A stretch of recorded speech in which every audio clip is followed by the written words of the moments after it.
Does your partner think you're arguing when you're actually caring? Well, guess what? Same team.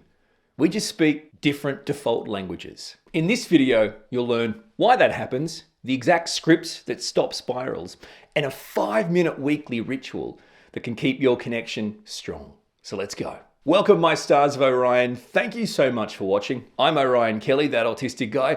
I'm all about providing validation and support for autistic people and their loved ones. I'm not arguing. Yes, you are. Why does this happen? Okay, so this video is a two-way bridge. Autistic adults and their partners are on the same team. I'm going to show you how the intent of care can look like arguing and how to translate it in real time. Now, this isn't about who's right. It's about different defaults. See, many autistic adults communicate to clarify and to solve. Many neurotypical partners aim to feel heard first, then solve. Add sensory load and uncertainty, and care can look like an argument. So an example, your partner says, "I'm feeling overwhelmed." The autistic person says, "Great, I'll fix it. Step one." And the partner, all they hear is you trying to argue with them. But for the autistic person, we're just trying to help. Think of these as default settings, not flaws. So we can add new shortcuts. Yeah, here's 10 quick reasons why it happens, what it looks like, and how to bridge it. So number one, literal processing versus implied meaning. So that looks like answering the exact question, not the hinted one. Okay, so the bridge is the partner says the headline directly. The autistic adult asks, "Do you mean X or Y?" Right. Now a partner line could be, "Let me ask straight. What's the one outcome you want?" Number two, accuracy is care. So it looks like correcting small details to help the outcome. The bridge is, well, I care about getting this right, so it's easier later. It's like one small correction. Now the self-label is, I'm correcting the fact, not you. Number three, auditory processing lag. Autistic people have different processing times. So what it looks like is talking over each other or even delayed responses. That can appear combative. The bridge is, you know what, just give me a bit of time. Give me a beat here before I answer, okay?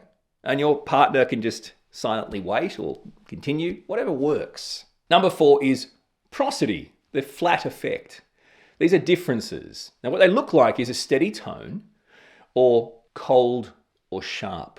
The bridge is, look, my tone is steady even when I care. So, I'm with you, just so you know. I just sound like I'm potentially not with you because I'm an autistic person. This is how I talk. The so-called flatness of tone or the disinterested sound of an autistic person's voice doesn't actually equal that in most cases. So in these cases with people that you love, that are closest to you, it usually doesn't indicate any lack of care. Now, this is a big one to avoid arguments. Number five, rule-based fairness. Now, what that looks like is pushing for consistent rules. This can be perceived as inflexible. Now, the bridge to this is consistency calms me, regulates me. So can we add one rule for both of us? Now, this shared rule or these shared rules you could put in your notes app, on the fridge, in your mind, whatever. But you understand these are the rules we have for our interactions. So it doesn't feel like I'm somehow doing you a disservice or I'm arguing and these kind of things, and that starts to break down. Number six, intolerance of uncertainty. Now this looks like lots of clarifying questions or neurotypical people, an interrogation. Why do you have to interrogate me when I'm just trying to talk to you?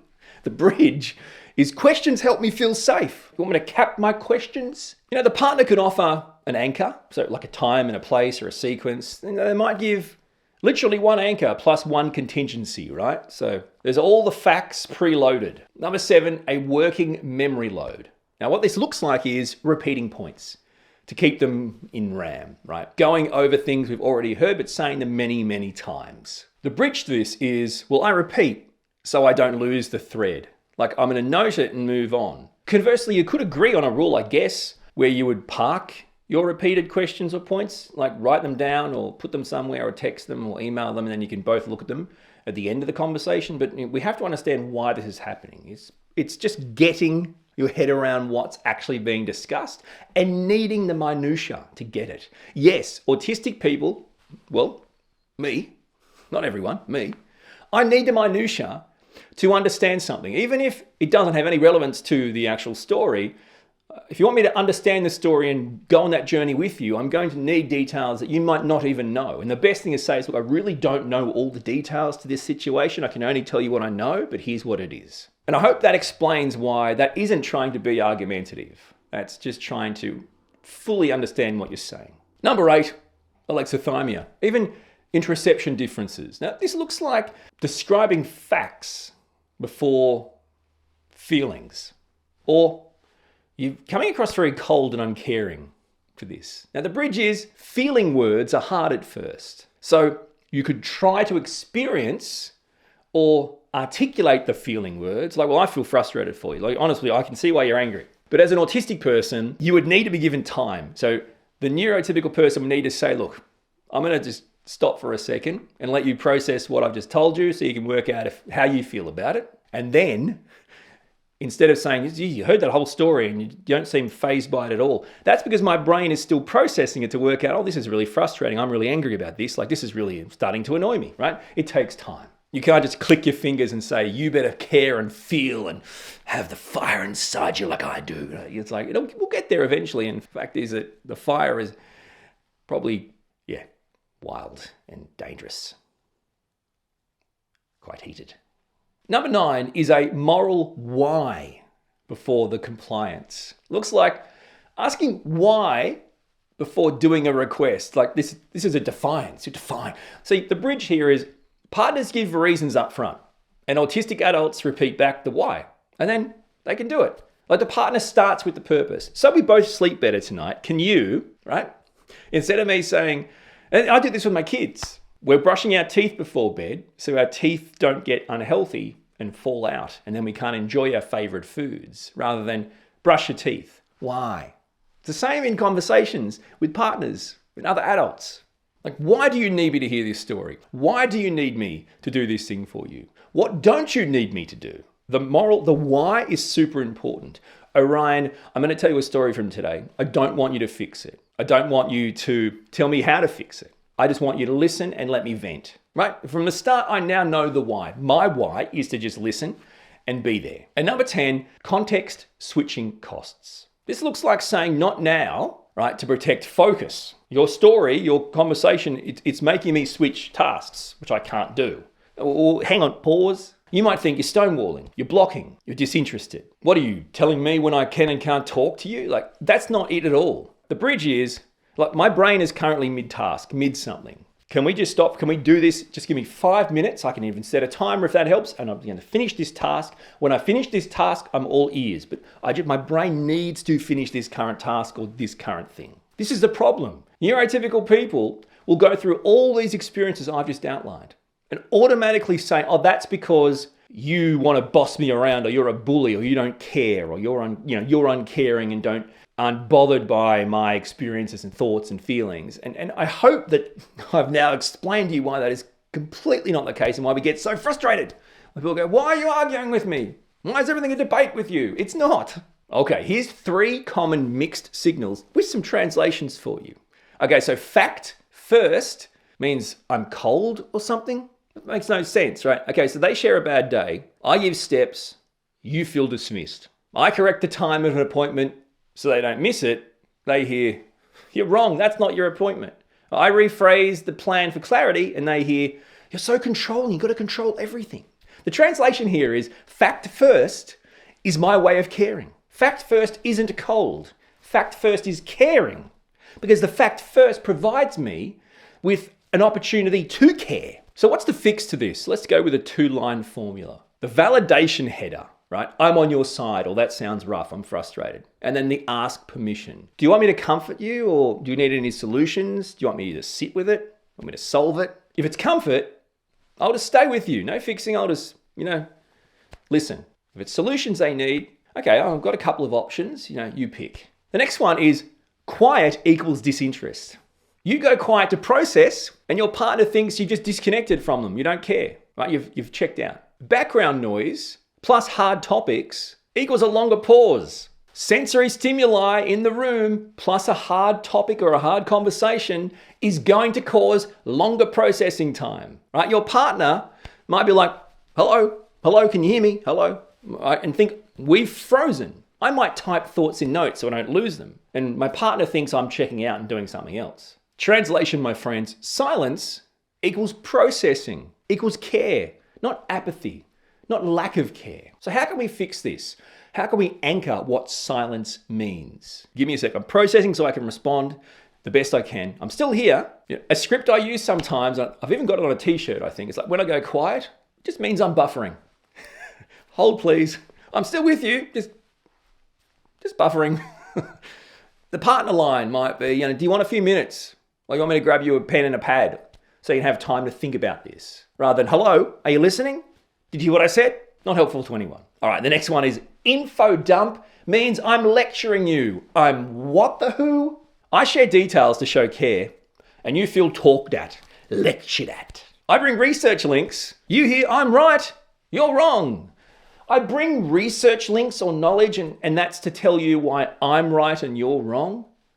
What? But this is a big one. You might circle back to a point, right? And you want to close the loop. But all they hear is, you won't let this go, will you? You will not let this go until I admit that this is right or this is wrong, or you can't let it go. The translation here is details equals care, not superiority. There's easy fixes here. So the headline first, I want us to feel okay. I've got 2 key facts, then I'm going to stop. Or you can offer like a parking lot. All right, I'll park the rest unless you want more. So your line might be, the headline first is like 1 sentence, 2 facts max. Stop me if I overflow. The partner might be, just give me the headline and say 1 fact. There are so many ways of looking at this. How about every tough moment gets a menu? Okay, so comfort equals presence, validation, body language, structure, timelines, steps, options. You could ask for a menu check. Is this about comfort or structure? Just take a second, just pause, even for 10 seconds right now. I want you to pick which mixed signals happens most to you. Is it fact first? Is it go quiet?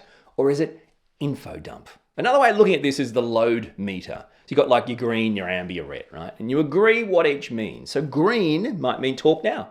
Normal pace, go for it. Amber might mean, can we keep it to short sentences? Maybe write it down, set a timer. And red is, look, stop. I need a sensory reset. Can we reschedule this? We can put an anchor in there, but just another way could be the pause button. So it's like a co-regulation, say in 60 seconds. So 30 seconds sensory reset, whatever helps you reset. 20 seconds, have a headline exchange. I want us calm, or I want to feel heard. And then like a 10-second anchor. Pick 2 options in the outcome of, what you want to talk about. Or you could try the repair ladder. You use this after any rupture, basically, any issue, any blow up. Name the glitch. Mixed signals, it happened. First up, appreciate it. I noticed you tried to slow down there, thank you. What's the tweak we can do next time? Oh, headline first. Here are 5 quick autistic to partner translations. So the neurotypical partner gets what's happening. So I'm correcting facts means I'm actually protecting our outcome. I have questions means I'm reducing uncertainty so I can relax. Not now means I want to give this my full brain, I just can't do it this second. Why means, can you please give me the purpose so I can actually commit to what's happening here? And silence means I'm buffering, stay with me, hold please. We'll be with you shortly. Now here is the 5-minute weekly connection ritual. Try to have no phones, no devices, and have it at the same time weekly. Number 1, what's the one win from this week? Number 2, what's the one friction point? It could be tiny, factual, whatever it is. It's 5 minutes, so they give me quick answers.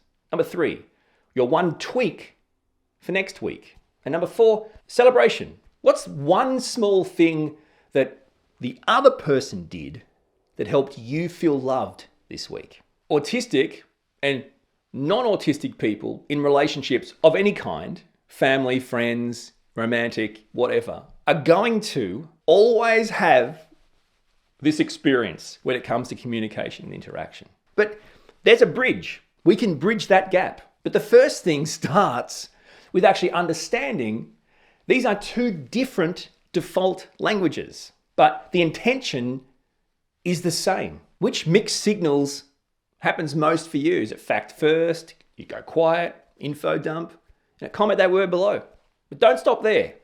If you want to learn more on how autistic people show love and care, check out my playlist, Autism and Relationships.